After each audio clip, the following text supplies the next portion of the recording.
Thamna Pokpi Amadi Yangang Pokpi Uyokching Singda State Force Thamgani Haina Lengakna Thazaba Piramaga Tabak Oina Pangtok Tabagi Mayok Tangasi Yangang Pokpina Miyam Houraktuna Imphal Ukhrul Lambi Thingba Makha Chathari Hiramasigi Matangda SKTV video journalist Nongthomam Johnson Dagi Paudam Ama Ajugaina lejariba mafum si Imphal iski manung chana laiba yang Pokpi bazar haiba mafum asidani mafum asi lamlai asigi manung chana laiba jaga amani adubu ngarang koi lamlai kendra village volunteer force LKVVF na matam kaktaba Imphal Ukhrul Lambi asi tinglagani hai kiba adugi matung ina haiba yang Pokpi bazar asidasu hajuk fawba agan madigi hauduna lambi thimboi khungjing asi adumuk makha chathaduna lairi adubu hariba yang Pokpi bazar asida yamlaba lamdam adumgi ima singna changshiliba khungjing asi athubum matamda yang Pokpi bazar sabungko khunau thamna pongpi sabungko sana sabi hariba mafum sing asida lairiba koi central force maru oina jat regiment hariba koi central force asi athubum matamda lathukle harakanda koi Manipuri oriba state security force singna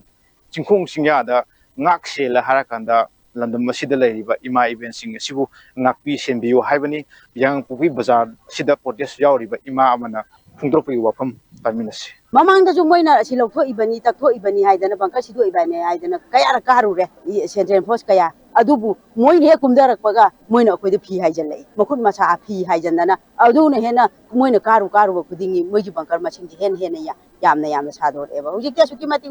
moi bombi khinbaje inganga lubini loina adumaina ne landare pajida akhoi yam pendadana sigi khongjangje changjallaga akhoi pandamji matangdi pibiyu haibane lalong chillaga toropai matungina hujikti kari lalong lae drone da bomb season naraga landara akhoi pibam laeba akhoi na mamangda muksu sigi akhoi sabungkho hairiba jaga ajida banje tawdana hairiba akhoi mathaksida akanba posto thambida ba yadre haidana khongjangje changjanba kanda yai Pokpi station da lairiba additional SP adaidi MLA mayam jila akanda unaraga akhoi mera pai leader jinga village volunteer force ki leader singa unara kanda maina haibire numit asuki manungda tha asuki manungda akhoi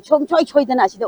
hairiba force thammage adubogdi noina yabiro karigumba hairiba thabaksina pangthoraktaba taragadi noina makha tana changjala khongjangda akoina thingdaba haidana adumaina yanaraga laibasida tha amaga numit khara hentoreba akoina mamangda yanagiba waje anta mukti akoina changjala khongjangida aroiba oina mana tawbini hairiba thabake hek tawbidribau akoida mimangda kaigumba saktam ama he uttaribo akoigi khongjangje hantu aroi hairiba ballaje makha chathagigani numit mangani changasu tarani changasu natragana masi ithandagi oiba suicide ki oiba khongjangbo changjalakpa yai masi praja jinggi asuki mati wareba aduna sumaina su awabaje khanga ga leiga togi saru akhoi awabaje pangkhai yauna khangjarage na ne akhoi na ngasi chongthora ije laila su tamdana leja ka ba isa su jingjina makhuta khulai pai baje painingdana pai banate ngasi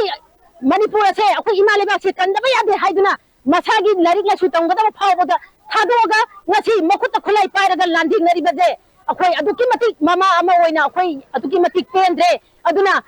yaragadi lengang miyeng changbiduna central force lokthokpiyo state force oina thambiyu haibaje maira paibi akhoi site gi oina thamjage drone bombing gong tawduna moina akanba attack chathabawda sarkar akhoi miyeng amata changbidana leibaje akhoi aduki matik khangbada ware aduna sumaina tawgada boitaradi pulam hatokpiroba maitai akhoi pulam hatokpiro sirage ba akhoi adugi nataba sibaju ngamda landing nadana sumaina tawraga ngasi khara taw hayeng khara tawraga puthi akhoi mayam sumaina lenbadudi tasengna mama akhoi ama oina akhoi aduki mati khangbada ware hiramasi ki matangda program jeriba